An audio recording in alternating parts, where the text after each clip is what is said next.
Y bueno, precisamente para hablar más sobre cómo se puede llevar a cabo un eficiente manejo del aire, tenemos en la línea a la doctora Mari Carmen Montenegro, académica de la Facultad de Psicología de la UNAM. Muy buenas tardes, Mari Carmen.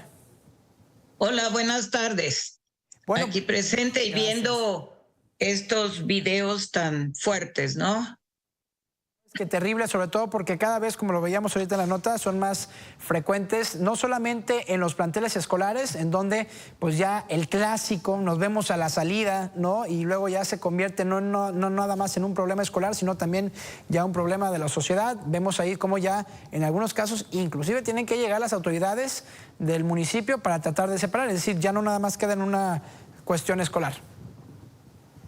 Muy bien, bueno, yo creo que se acaba de mostrar un panorama muy amplio de estos actos de violencia, que cada uno de ellos tiene su propia dimensión. O sea, lo mismo se pasa en una escuela que adultos, que el estrés en el tráfico, que lo que sucede en Estados Unidos por cuestiones raciales. Me parece que cada uno de ellos tiene una dimensión propia de explicarse. O sea, donde hay armas es verdaderamente es un gran factor de riesgo. Por el otro, pues de todo lo que se ha puesto, por ejemplo, muy interesante el experimento que hacen para bajar el estrés, pues debe de haber también algunos ingredientes más, porque el comportamiento humano es mucho más complejo, que nos va a hacer mucha falta relajarnos y demás, pero simplemente la gente vive en el sur y trabaja en el norte, o la gente tiene una serie de problemas, como los acabas de decir, tiene una serie de problemas que se cruzan con que salen tarde, con que las eventualidades del tráfico, etcétera. Me parece que el tema es bien complejo y que no todo se reduce a pensar que una persona tiene un trastorno. Puede haberlo, pero no todo se puede explicar como un trastorno. La cuestión del bullying, ¿no? Que pues no sé, a mí en lo personal, pues sí, pienso que ha invadido todos los espacios el concepto, pero es un concepto que a veces no delimita las condiciones, se da así en la escuela, pero pues ahí hay un asunto muy importante. Estoy hablando nada más de uno de los puntos, del punto que se da en el escenario escolar, donde debe de haber una condición de educación, donde la educación debe de estar orientada, y así está establecido en el artículo constitucional, para proteger la dignidad humana, para potencializar la capacidad de los individuos a integrarse en la sociedad y a convivir con los demás.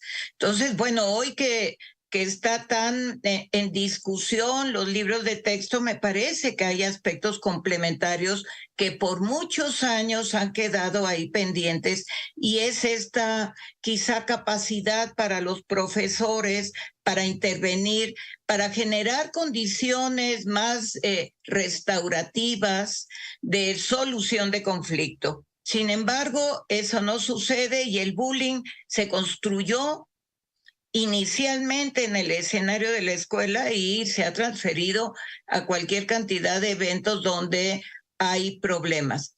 Hay otros como los que se han pasado aquí, que tienen que ver con bandas, que tienen que ver con grupos, que por cierto siempre ha habido, en esos desafíos, en esa parte territorialista que buscan como un aspecto de sobrevivencia o de desafío con respecto al otro. A mí me parece que más que generar explicaciones dentro de los individuos, elevar los castigos, explicarlo solamente ahí, creo que se requieren de muchas políticas públicas para generar una condición de educación en la escuela, que es una parte, pero también está la familia. La familia que en concordancia o en coherencia con la escuela, tienen que construir una condición donde en la escuela el niño que está fastidiando a otro y el niño que es más sensible a ser vulnerado, pues me parece que a veces tienen una naturaleza similar en términos de sentirse mal con lo que les ha tocado vivir. Ese es un punto muy importante donde escuela y familia tienen que interactuar. Pero hay quizá otro video que hace poco vimos donde entran los padres porque los niños, me cuesta trabajo ahorita tantas imágenes, pero si me voy a la cuestión de los niños, no tanto de los adultos, que ahí encuentran otras explicaciones. Hace poco vimos, al parecer, de una escuela, de un kinder, donde entra papá, mamá y un pequeño, y el pequeño le dice a sus papás, ella es la mala, señala a la maestra y la mamá la golpea.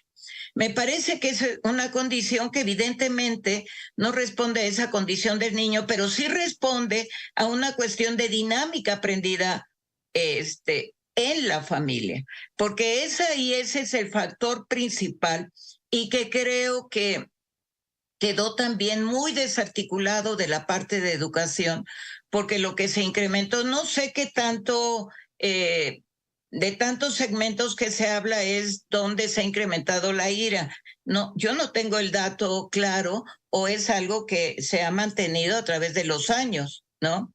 Pero lo que sí creo es que restar el principio de autoridad, de reglas, de educación a los niños en pro de que la familia no está de acuerdo con algunas cosas, en relación a que ahí hay datos del incremento de la violencia de la familia, pues es muy fuerte.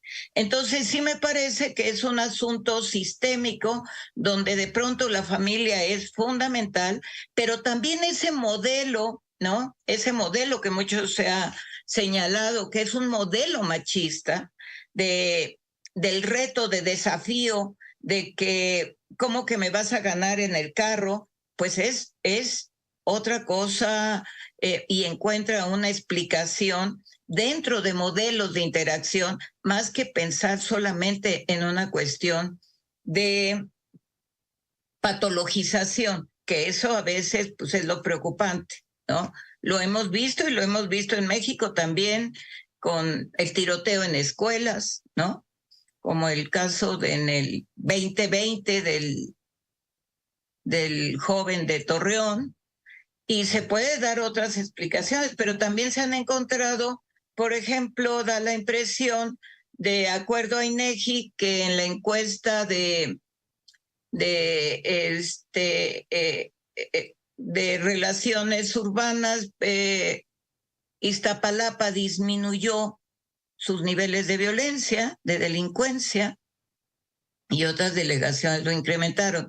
Es decir, hay que buscar remedios no individualistas, no en la parte de dos personas que pelean, sino en aspectos mucho más amplios, y hablar de estrés por el tránsito es también una cuestión de planeación, porque a mí me parece posible que mucha gente está muy estresada por la cantidad de tiempo que maneja, pero porque va a llegar tarde y va a haber consecuencias. Pero no solamente todo inicia cuando se sube a un carro, ahí se potencializa quizá, pero ya viene con una historia, quizá de estrés, quizá de dificultades, o quizá de que otra vez llegó tarde.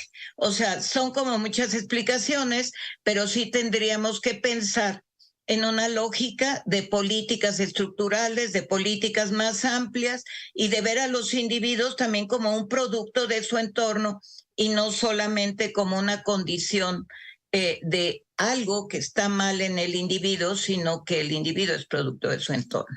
Bien, sí, la verdad es que el tema es muy amplio, como bien lo comenta Mari Carmen, esto podría dar para muchos programas, nosotros le agradecemos. Nada más rápidamente por recordarle a la gente que pues siempre hay una opción antes de este manejo de ira, siempre se puede canalizar, poder ir con algún especialista, hablando, la comunicación es fundamental, el abrirse con gente que pueda sentirse cómoda y que lo pueda orientar, pues es fundamental, y que bueno, todo esto se puede evitar si se aleja uno del problema, si se piensa con claridad y si pues puede controlar medianamente la ira. Sé que suena muy fácil, lo decíamos ahorita, pareciera obvio, ¿no? Pareciera obvio, pero ya en el momento pues es sumamente complicado. Así que pues hay que pensar las cosas 2 veces, enfriarse y todo esto se puede evitar.